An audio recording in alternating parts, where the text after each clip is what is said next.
Hallo, ek is Ronel Besuidenhout en jy luister na 'n voorlesing uit ons reeks Glo soos 'n kind. Vandag is die 8ste geleentheid en die tema is ingestel op God se frekwensie. In 1 Samuel 3 vers 9 staan daar hoe Elia toe vir Samuel sê: "Gaan lê en as iemand jou weer roep, sê jy, praat Here, u dienaar luister."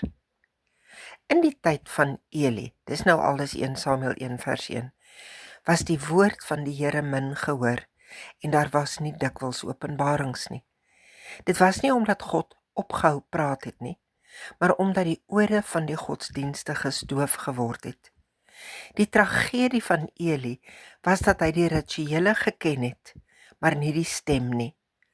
God kies toe nie 'n teoloog of 'n profeet om die stilte te verbreek nie, maar 'n kind wat nog nie geleer het watter stemme om te ignoreer nie. Samuel se krag was nie sy kennis nie, maar sy ontvanklikheid. Hy het nie probeer om God te ontleed nie, hy het bloot gehoor.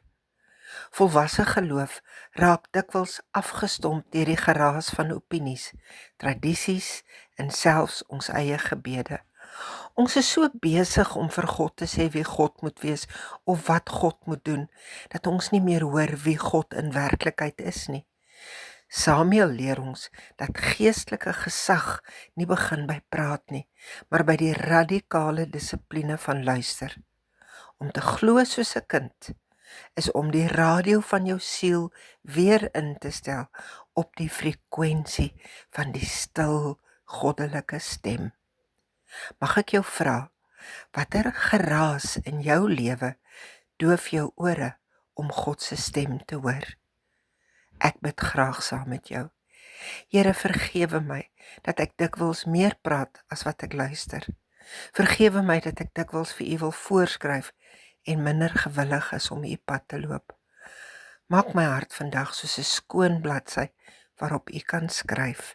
Amen. Net voor ek groet, herinner ek jou ook aan die selfstudie gedeelte in die geskrewe teks. Mag jy 'n mooi dag hê. Ons gesels môre verder.